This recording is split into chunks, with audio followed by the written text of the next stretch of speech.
అందరికీ నమస్కారం అండి. నా పేరు కృష్ణదీప్తి. మీకందరికీ మా ఛానల్కి స్వాగతం.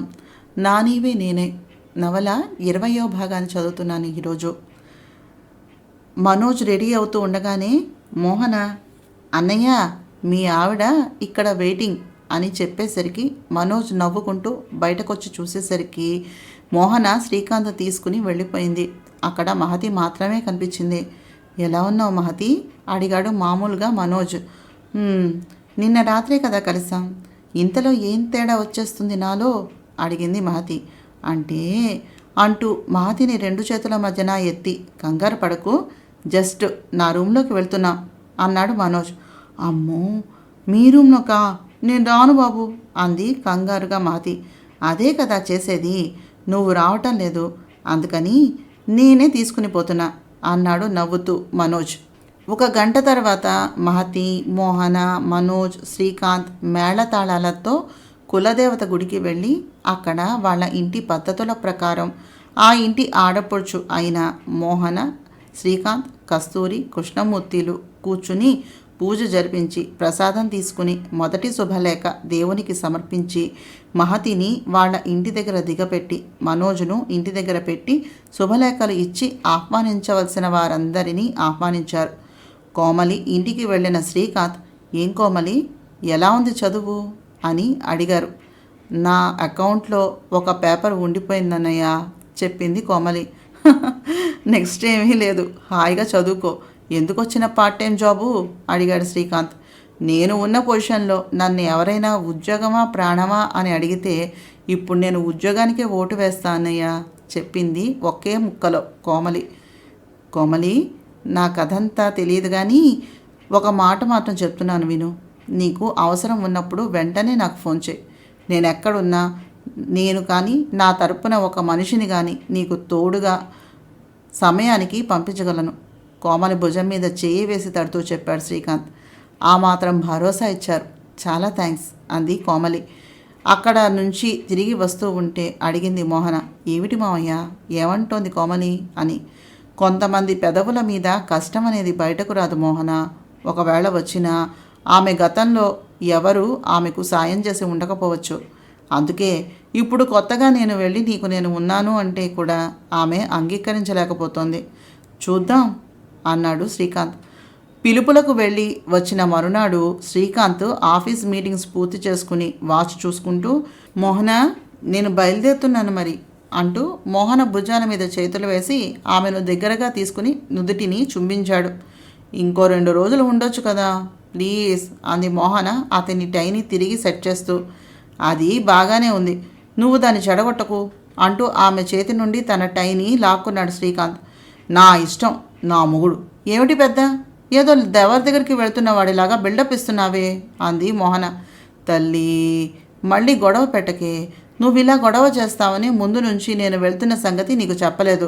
చెప్పానో లేదో గొడవ మొదలు అన్నాడు శ్రీకాంత్. నేను గొడవ పెడుతున్నానా, నన్ను అంత మాట అంటావా అంటూ మోహన శ్రీకాంత్తో మళ్ళీ గొడవ మొదలుపెట్టింది. నుదురు కొట్టుకుంటూ నువ్వు మారవు కదా అంటూ నవ్వాడు శ్రీకాంత్.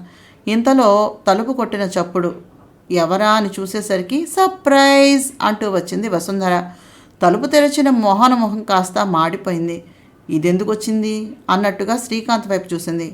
ఏమో నాకేం తెలుసు అన్నట్టుగా భుజాలను ఊపాడు శ్రీకాంత్. శ్రీ, నేను మనోజ్ కంపెనీలో జాబ్ దొరుకుతుందేమోనని అడగటానికి వచ్చాను, కానీ మనోజ్ ఏమో ప్రస్తుతానికి కుదరదు, నెక్స్ట్ ఇయర్లో చూద్దాము అని అంటున్నాడు. ఏం చేయాలి చెప్పు అంది. ఏ కంపెనీ లేని వాళ్ళకి అయితే సరేనమ్మా, మా దాంట్లో వర్క్ ట్రైనింగు ఇస్తాం మేము, నువ్వు జాబ్ చేసుకో అనొచ్చు. బట్ నువ్వు అలా కాదుగా వసుంధర. నిజం చెప్పాలంటే మీ నాన్నగారు చాలా క్యాపబుల్గా మీ బిజినెస్ని డీల్ చేస్తున్నారు. మీ షేర్ వాల్యూ చూడు పెరిగింది, కానీ ఈ మధ్యకాలంలో తరిగిన దాఖలాలే లేవు. అందుకని నువ్వు ట్రైనింగ్ తీసుకోవాల్సింది మీ నాన్నగారి దగ్గరే. నేను ఈ మాట చాలాసార్లు చెప్పాను నీకు. ఈ చిన్న విషయం ఎందుకు అర్థం కావట్లేదు నీకు? నాకేం అర్థం కావట్లేదు. సరే, నాకు టైం అవుతోంది, నేను బయలుదేరుతాను మోహన అంటూ మోహన నడుము మీద చెయ్యి వేసి బాయ్ వసు అన్నాడు శ్రీకాంత్ మోహనను అతనితో పాటు తీసుకుని వెళ్తూ. అదేంటి శ్రీ, నేను ఇలా వచ్చానో లేదో, నువ్వు అలా బయలుదేరిపోతే ఎలాగా అడిగింది వసు. లేదు వసు, నాకు నైట్ బిజినెస్ పార్ట్నర్స్ తోటి డిన్నర్ పార్టీ ఉంది. ఇన్ఫ్యాక్ట్ మీ డాడీకి కూడా ఉంది అన్నాడు శ్రీకాంత్. ఓ, అయితే నువ్వు మీ ఇంటికి వెళ్తున్నావా అడిగింది వసుంధర. హా, అదే కదా మావయ్య అచ్చ తెలుగులో చెప్పింది అంది మోహన చెరచెరలాడుతూ. ఓ, అయితే నేను కూడా వస్తాను శ్రీకాంత్. నన్ను మా ఇంటి దగ్గర దిగబెట్టవా అడిగింది వసుంధర. అదేమిటి, నువ్వు కారులో రాలేదా అడిగింది మోహన కోపంగా. అవును, డ్రైవర్ ఉన్నాడు కదా, తీసుకుని వస్తాడు. ఏం శ్రీకాంత్ అంటూ శ్రీకాంత్ భుజాల చుట్టూ చేతులు వేసి పట్టుకుంది. అంతే, చూపులతో కాల్చేసే శక్తి ఉంటే భస్మం చేసేలాగా చూసింది శ్రీకాంత్ను మోహన. నా తప్పు ఏమీ లేదు అన్నట్టుగా మోహన వైపు అమాయకంగా చూశాడు శ్రీకాంత్. ఇంతలో పిలిచినట్టుగా వచ్చింది కస్తూరి. ఏంటి వసు, కాఫీ తెచ్చే లోపలే వచ్చేసావు? నువ్వు ఎక్కడ ఉన్నావో అని వెతుక్కుంటూ వచ్చాను అంది కస్తూరి. అది కాదు అక్క అని నోటి నుంచి వచ్చిన తర్వాత నాలుక కరుచుకుని, అది కాదండి, శ్రీకాంత్ బావతో మాట్లాడదామని అంది వసుంధర. అదేమిటి వసు, నేను అక్కని శ్రీకాంత్ బావా అయ్యాడా? ముందు నీకు ఎవరు ఏం అవుతాము తెలుసుకుని మాట్లాడితే ఈ గొడవ ఏది ఉండదు కదా అంది నవ్వుతూనే చొరక అంటిస్తూ కస్తూరి. అది విన్న వసుంధర తాగుతూ ఉన్న కాఫీని తొట్టుపాటుతోటి మీద వంపేసుకుంది. జాగ్రత్తగా తాగు వసు, మనం ఏం పని చేసినా జాగ్రత్తగా చేయాలి, లేకపోతే డ్రెస్ అయినా జీవితం అయినా పాడైపోవడానికి ఎక్కువ సమయం పట్టదు అంది కస్తూరి. ఏంటి ఆంటీ, మీరు కూడా అలా మాట్లాడితే ఎలాగో చెప్పండి అంది కోపాన్ని అదుపులో పెట్టుకోవడానికి వ్యర్థ ప్రయత్నం చేస్తూ వసుంధర. మోహన నవ్వేసింది వసుంధర మారుస్తున్న వరసలను విని.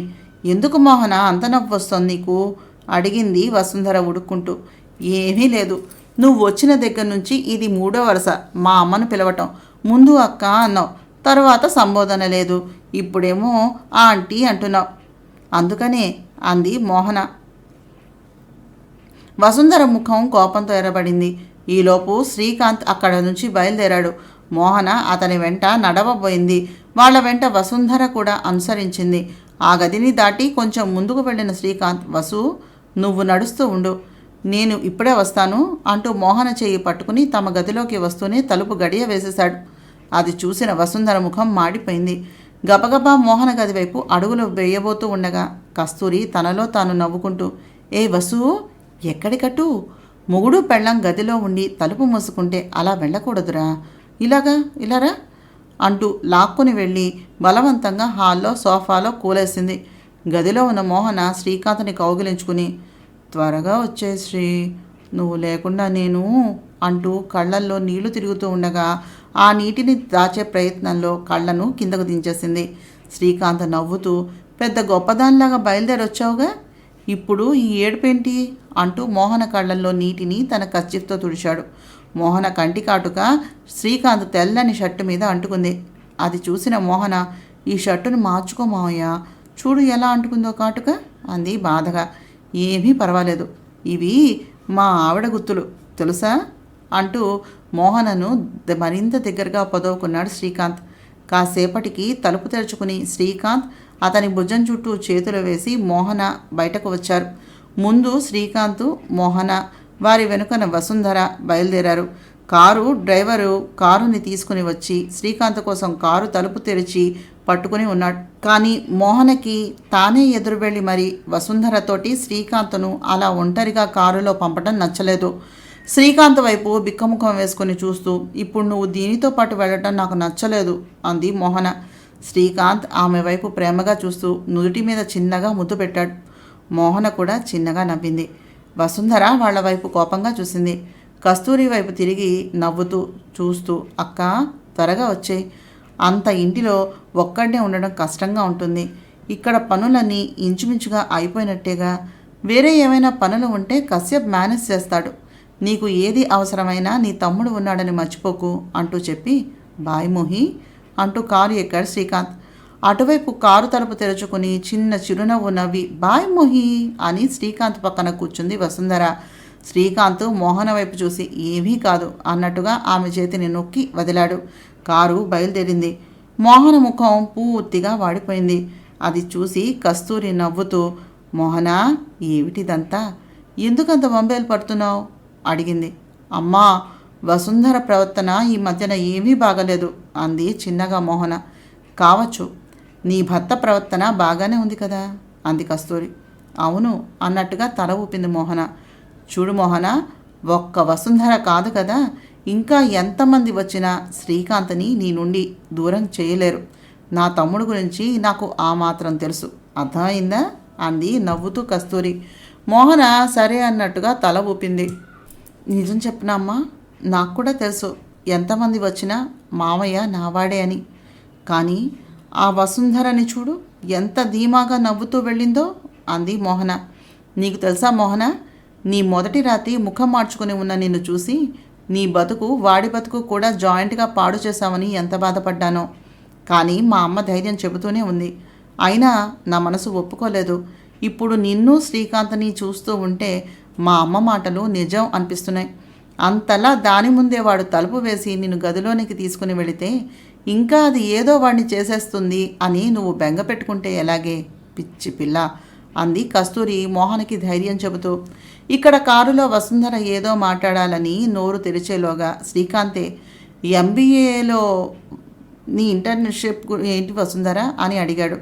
వసుంధర తీసుకున్న ట్రైనింగ్ గురించి వరుస పెట్టి వివరాలు అడుగుతూనే ఉన్నట్టుగా ఏకి పడేశాడు.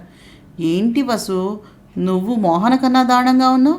అదంటే మ్యూజిక్ అంటూ చదువుకి పెద్ద ప్రాధాన్యతను ఇవ్వలేదు కాబట్టి సరేలే అనుకోవచ్చు. కానీ నీకు అలాంటి హాబీలు ఏమీ లేవు కదా.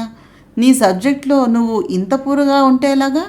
నీ సంగతి తెలియక పాపం మీ అమ్మగారేమో మోహనకు ఏమీ తెలియదు అన్నట్టుగా మాట్లాడేశారు మొన్న. ముందు ఆవిడకు చెప్పాలి నీ గురించి అని కొంచెం గట్టిగానే మాట్లాడాడు. పాపం వసుంధరకి ఏడుపు ఒక్కటే తక్కువగా ఉంది అక్కడ పరిస్థితి. ఇంకా మాట్లాడితే అక్కడ ఏడ్చేస్తుందేమో అనుకుని శ్రీకాంత్ చెవులకు ఇయర్ ఫోన్స్ పెట్టుకుని ల్యాప్టాప్లో వర్క్ చేస్తూ, ముందు ఏ ఆఫీసులో అయినా మేనేజర్ దగ్గర ట్రైనింగ్ తీసుకోవాలి, మెల్లగా వర్క్ అంతా నేర్చుకోవాలి, ఆ తర్వాత ఇంకేదైనా. లేకపోతే మీ డాడీ కూడా ఉంటే సరిపోతుంది. ఏ వర్క్ అయినా చేయాలి అంటే ఆ పని చిన్నదా పెద్దదా అని చూడకూడదు. ఆ పని యందు డెడికేషన్ ఉండాలి, అప్పుడే విన్నర్ అవుతావు అని చెప్పి వర్క్ చేస్తూ ఉండిపోయాడు. తన ఇంటికి చేరేదాకా వసుంధర ముళ్ళ మీద కూర్చున్నట్టుగా కూర్చుంది. ఇల్లు చేరగానే చెప్పకుండా దిగిపోయి బాయ్ శ్రీకాంత్ అంటూ కారు నుంచి వెళ్ళిపోయింది. శ్రీకాంత్ నవ్వుకుంటూ బాయ్ చెప్పి కారుని పొమ్మని సైగ చేశాడు డ్రైవర్కి. నల్లబడి వాడిపోయిన ముఖంతో బెదురు చూపులతో ఇంటికి చేరిన కూతుర్ని చూసిన ఛాయ, అదేమిటే దెయ్యాన్ని చూసి బెదిరిపోయిన దానిలాగా ఆ ముఖం ఏమిటి అడిగింది. మామూలు దెయ్యం కాదు మమ్మీ, పని రాక్షసుడు. నాకు 4 గంటలు నరకాన్ని చూపించాడు మమ్మీ, నాకు వాడు వద్దు మమ్మీ ప్లీజ్ అంది వసుంధర. ఏమిటే నీ గోల, ఎవడు వాడు అంది ఛాయ. వాడే మమ్మీ, ఆ శ్రీకాంత్ అంది వసుంధర. ఎవడు ఆ ఆవారగాడా, నిన్నేం చేశాడే అడిగింది ఛాయ. కస్తూరి ఇంటితో మొదలుపెట్టి కారులో జరిగిన విషయం వరకు అన్నీ చెప్పుకొచ్చింది వసుంధర. బాగుంది, ఈ మాత్రం దానికి బెదిరిపోయి వెనుకంజ వేస్తే నా కూతురు ఎలా అవుతావే అడిగింది ఛాయ. ఓ, అస్తమాటు ఏదో పీకిన దానిలాగా కబుర్లు చెప్తావు కానీ నువ్వు మాత్రం భాస్కర్ గారిని చేసుకోగలిగావా మమ్మీ అడిగింది వసుంధర. మా అమ్మ మీ అమ్మ అంత తెలివితేటలు ఉన్నది అయినట్లయితే ఆ భాస్కర్ గారిని పెళ్లి చేసుకోవటం కాదే, కొంగున కట్టుకొని బొమ్మను ఆడించినట్టుగా ఆడించేదాన్ని.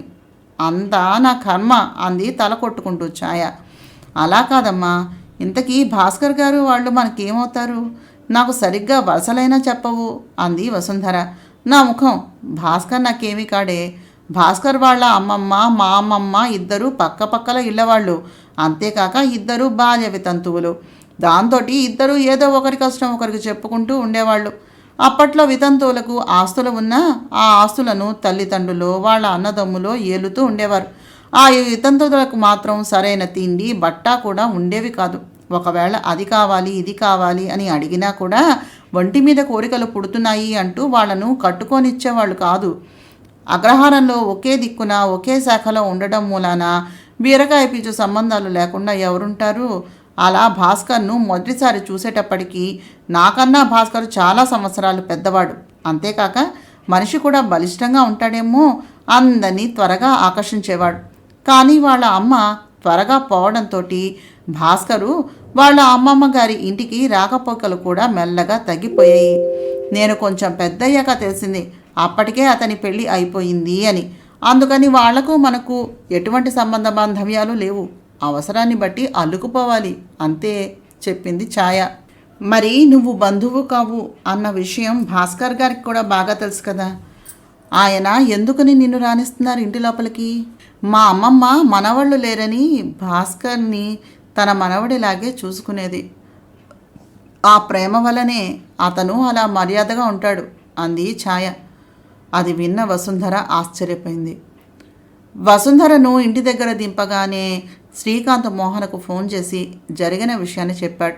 మోహనకు ఏనుగు ఎక్కినంత సంబరం ఆ ఆనందంలో కళ్ళల్లో కనిపిస్తూ ఉండగా, ఈ మధ్యన నువ్వు మరీ కుళ్ళుబోతులా తయారవుతున్నావు, నీకు తెలుస్తోందా అడిగాడు శ్రీకాంత్.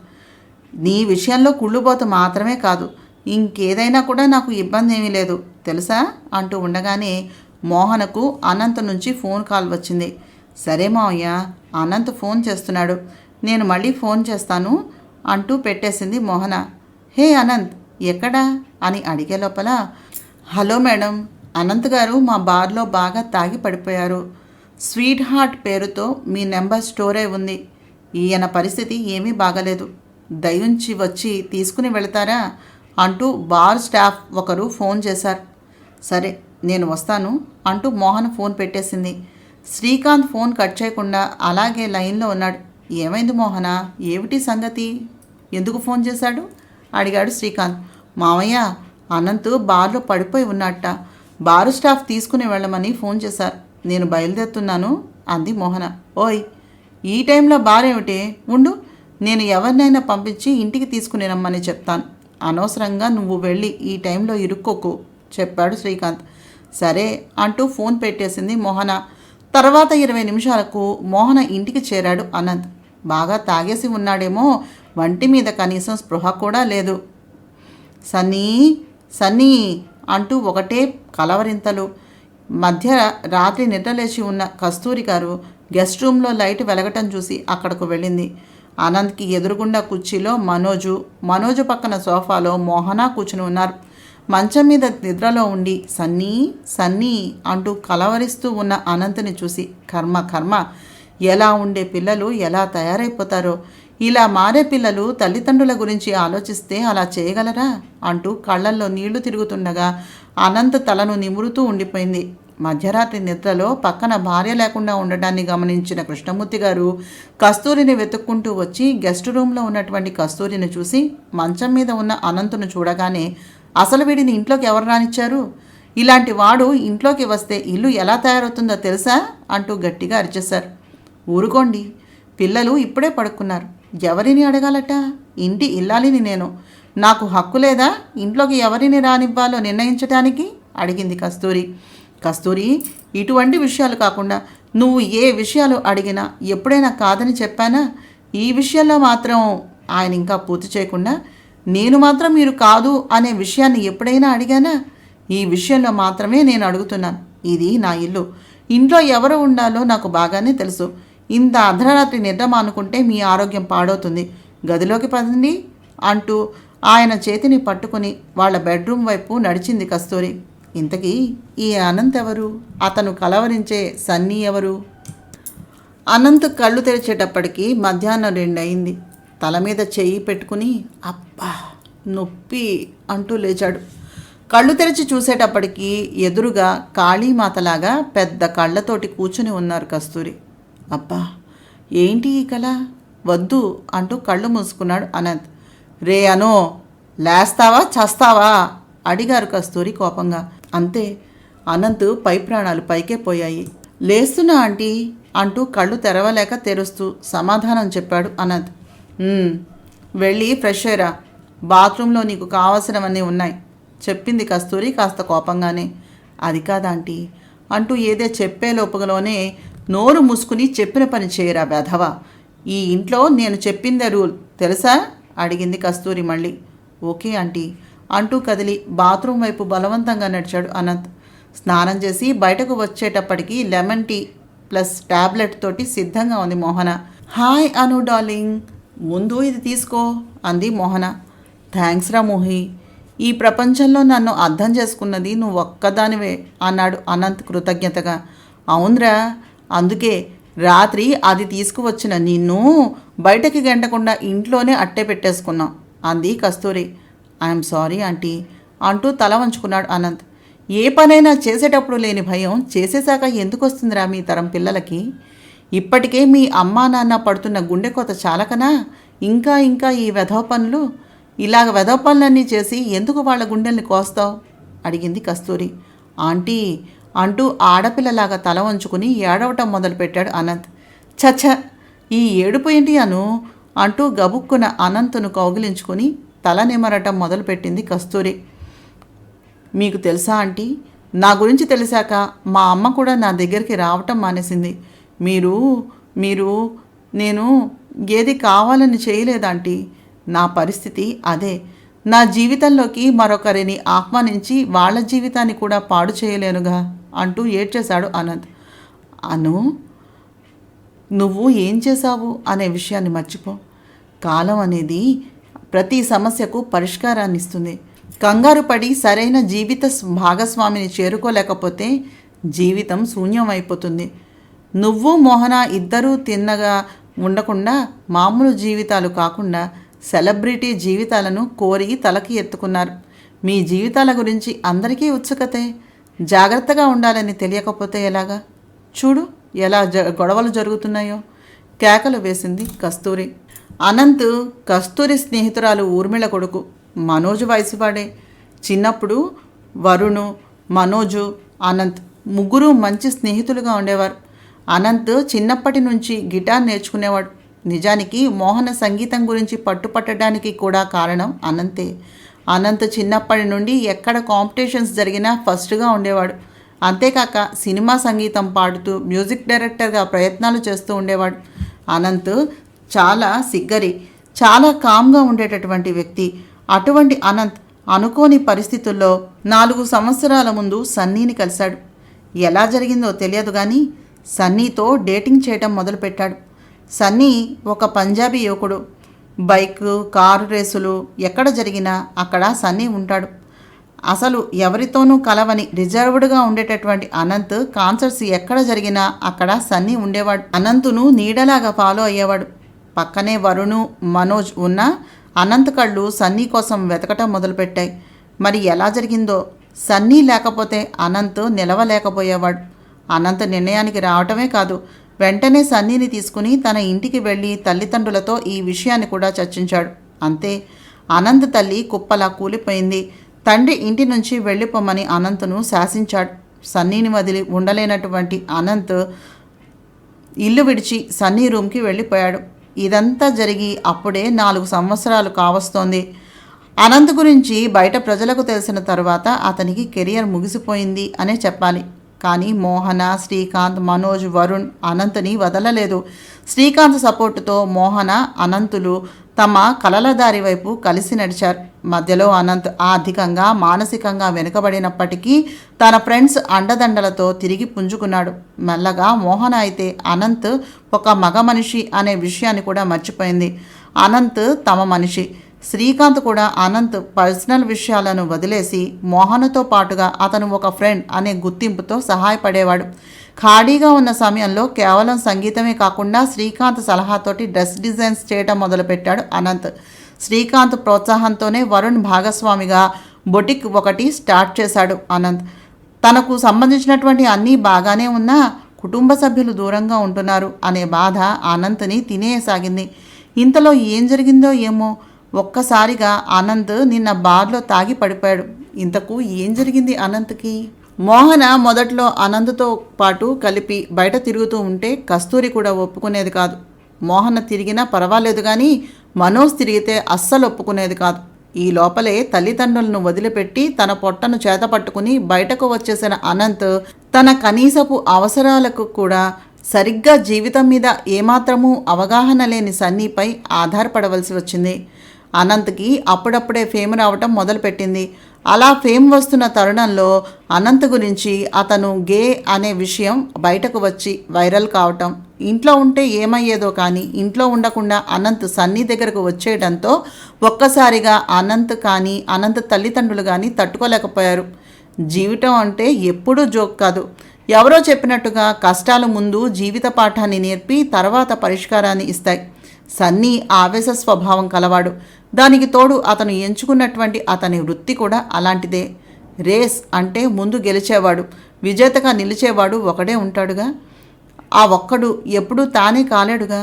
అప్పటి వరకు అనంత్ తల్లిదండ్రులు ఎక్కడో చోట అనంత్ తను కోరుకున్న భాగస్వామితో ఆనందంగా బాగానే ఉన్నాడు అని కనీసం మనశ్శాంతిని పొందుతూ ఉండేవారు.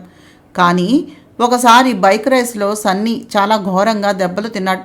కాలు విరిగిపోయింది, ముఖం చీరుకుపోయింది, వెన్నుపూస కూడా దెబ్బతింది ఏమో అనిపించింది. అతను ఇంచుమించుగా 6 నెలలు హాస్పిటల్లోనే ఉండిపోయాడు. అప్పటి వరకు కష్టంగానో ఇష్టంగానో సన్నీ అనంత్కు నిజంగానే భాగస్వామిలా ప్రవర్తించి అనంత్ పోషణ భారాన్ని కూడా భరించాడు. ఇప్పుడు సన్నీ హాస్పిటల్లో ఉండటం విషయం సన్నీ తల్లిదండ్రులకు తెలియడంతో వాళ్ళు సన్నీ తమ వద్దకు వచ్చేసే పక్షంలో వైద్యం చేయిస్తామని చెప్పడంతో సన్నీ తన తల్లిదండ్రుల దగ్గరికి వెళ్ళిపోవాల్సి వచ్చింది. అనంత్ సన్నీకి సేవ చేస్తూ వెళదామని అనుకున్నా సన్నీ దానికి ఒప్పుకోకపోవడంతో అనంత్ ఇక్కడే ఉండిపోయాడు. ఒక ఆడ మగ స్నేహం చేస్తూ ఉంటే మొదట్లో వారిద్దరి స్నేహం మధ్యన లింగభేదం అనేది అడ్డం పడుతుంది. కానీ ఆదర్శవంతంగా హద్దుల్లో ఉండి ప్రయాణించే స్నేహం అయితే కొద్ది రోజులకు వారు ఆడ మగ కింద కాకుండా వ్యక్తులుగా గుర్తింపబడతారు. అనంత్ మోహన విషయంలో అదే జరిగింది. అనంత్ మోహనతో ఎప్పుడూ స్నేహితురాలులాగానే మెలిగేవాడు. అనంత్ చుట్టుముట్టినటువంటి ఈ ఆపదలో మోహన స్నేహం అతనికి ఒక ఆలంబన అయింది. మొదట్లో కుంచుకుపోయినా తిరిగి పుంజుకుని అతను ఏమిటో అతను ప్రూవ్ చేసుకున్నాడు. అనంత్ సమాజం ఎప్పుడూ ఒకలాగే ప్రవర్తిస్తుంది. ఇక్కడ విజేతలకు తప్ప లక్ష్యం కోసమని రేసులో పాల్గొనే లేక రేసు కోసం ప్రిపేర్ అయ్యే వ్యక్తి మాకేమాత్రమూ అవసరం లేదు. ఒకవేళ ఆ వ్యక్తి విజేతగా అయినట్లయితే మాత్రం మేము గుర్తింపునిస్తాం, అతనిని స్వీకరిస్తాం, అతని గురించి అవసరమైనప్పుడల్లా చెప్పుకుంటాం. అదే పరిస్థితి తిరిగి వచ్చింది అనంత్కి. తిరిగి అనంత్ తల ఎత్తుకుని తిరగటం మొదలుపెట్టాడు.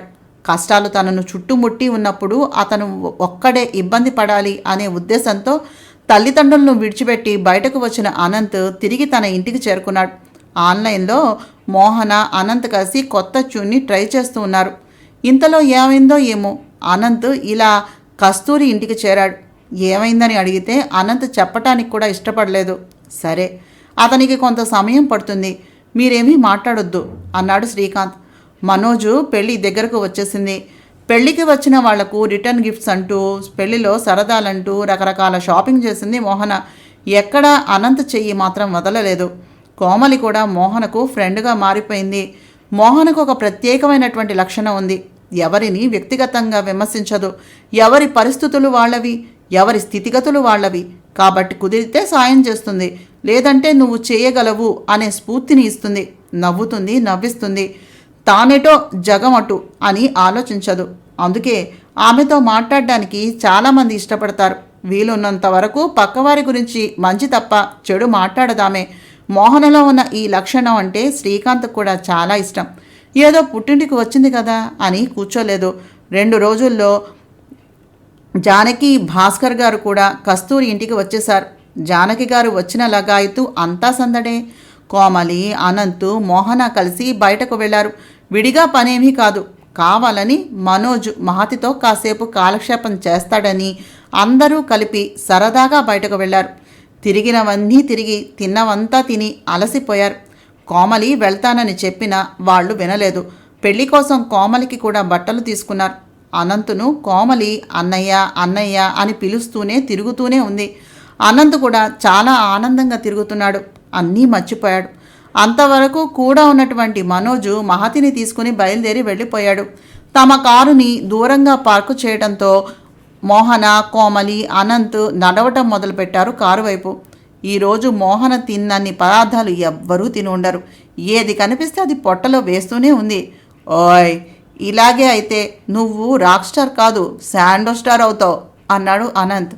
నాకు దిష్టి పెడితే అనంతు నిన్ను కూడా తినేస్తా అంటూ విరుచుకుపడ్డారు. పక్కన ఉన్న కోమలితో పాటుగా మోహన కూడా కలిసి కార్ దగ్గరకు వెళ్ళి స్టీరింగ్ దగ్గర కూర్చుని డ్రైవ్ చేయటం మొదలుపెట్టాడు అనంత్. కొత్త దూరం డ్రైవ్ చేశాడో లేదో అతను డ్రైవ్ చేస్తున్న కారు చుట్టూతా బ్లాక్ కలర్ గ్లాసెస్తో ఉన్నటువంటి కార్లు చుట్టుముట్టాయి. అంతదాకా సంతోషంగా ఉన్నటువంటి వాతావరణం ఒక్కసారిగా వేడెక్కింది. అనంత్ కారు ఎటూ కదలలేని పరిస్థితి. ఈ కొత్త సమస్య ఏమిటి? దీని నుంచి అనంత్, కోమలి, మోహనలు బయటపడగలరా? మనోజ్ పెళ్లి జరగనుందా, ఆగుతుందా? నా నీవే నేనై నవల 20వ భాగాన్ని చదివాను. నా ప్రయత్నం మీకు నచ్చినట్లయితే తప్పకుండా మా ఛానల్ సబ్స్క్రైబ్ చేసి, షేర్ చేసి, లైక్ చేసి, కామెంట్ చేయండి. తప్పకుండా సబ్స్క్రైబ్ చేయండి.